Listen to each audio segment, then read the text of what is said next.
Insignis. Pourquoi avoir intitulé ce MOOC Insignis? Littéralement, Insignis veut dire marqué d'un signe. Enseigner n'est-il pas marqué d'un signe? En effet, un enseignant, lorsqu'il rentre dans une classe ou dans un amphithéâtre, va envoyer un certain nombre de signaux. Ces signaux sont autant de marqueurs qui disent quelque chose, non seulement de sa personne, mais aussi de l'intention qu'il véhicule par rapport au propos qui est le sien. Dans ce MOOC, nous avons essayé de mettre en évidence l'art du détail. Nous avons appelé micro-gestes professionnels ces petits gestes, ces petites actions gestuées qui prennent sens ou non en fonction de l'intention que l'enseignant va véhiculer.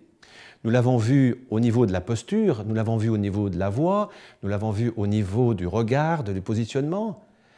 Maintenant, après vous avoir présenté et vous avoir fait observer ces différents détails, ces différents signes dans le fait de se mettre en scène, c'est à vous de nous retrouver et de venir partager avec nous vos expériences. Maintenant, filmez-vous et venez partager avec nous vos micro-gestes professionnels, ceux qui sont les plus opérants jusqu'à ceux qui sont peut-être les moins opérants. L'intérêt de ce travail va être de réaliser une sorte de conservatoire des micro-gestes professionnels pour mutualiser nos pratiques et nos expériences sur cette plateforme collaborative.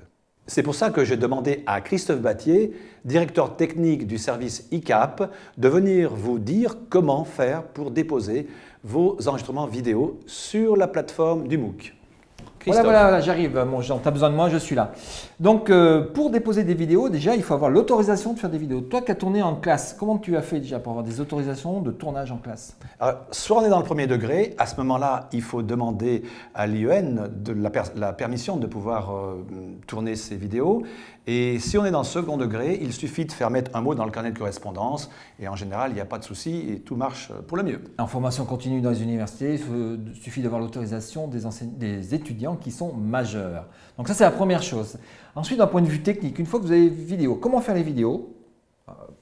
Avec une chose comme ça, donc un smartphone ou avec une tablette comme ça, déjà vous pouvez la poser et la mettre à enregistrer, ou avec une caméra, ça va vous faire un fichier MP4 ou vidéo FLV, des choses comme ça, qu'on vous propose de pousser dans deux environnements, votre choix, soit sur YouTube, une plateforme de diffusion de vidéos. Si vous avez un compte Gmail, vous verrez que le YouTube n'est pas très loin. Vous pouvez vous créer un espace et déposer les fichiers par simple glisser-déposer de votre ordinateur vers cette plateforme-là.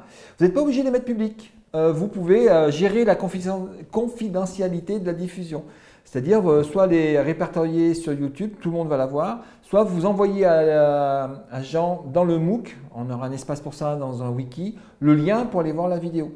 Et dans ce moment-là, vous la mettez non répertoriée. C'est important, je pense, pour vous, de cette confiance mutuelle qu'on va essayer d'instaurer. L'idée est que je puisse regarder et vous renvoyer peut-être des informations tant qu'à la qualité de vos gestes. Et en fonction de ça, vous choisirez ou pas de les partager avec la communauté. Et c'est en cela qu'on construira justement ce répertoire qui pourra nous aider tous dans notre métier. Alors, une autre façon de diffuser la vidéo, il n'y a pas que sur YouTube, vous pouvez aussi la déposer dans votre espace personnel sur Cloudline Connect. Tous les utilisateurs du MOOC, vous avez tous un espace personnel. Si vous cherchez un petit peu, vous allez le trouver. Vous allez dans Mes ressources espace personnel. Vous glissez là aussi un glisser-déposer de votre vidéo qui est sur votre ordinateur ou directement de votre tablette vers l'espace personnel. Vous mettez le lien dans le wiki qui sera ouvert à cet effet et on pourra accéder aux vidéos. Ou alors, si vous voulez vraiment que personne d'autre du MOOC puisse les voir, vous nous envoyez soit à Jean, soit à moi, un petit message par la messagerie qui est en haut de Cloudline Connect en disant voilà l'adresse. Et à ce moment-là, on sera que toi ou que moi et la personne qui aura déposé la vidéo, on pourra le voir. Et pourquoi tu fais déposer des vidéos, Jean?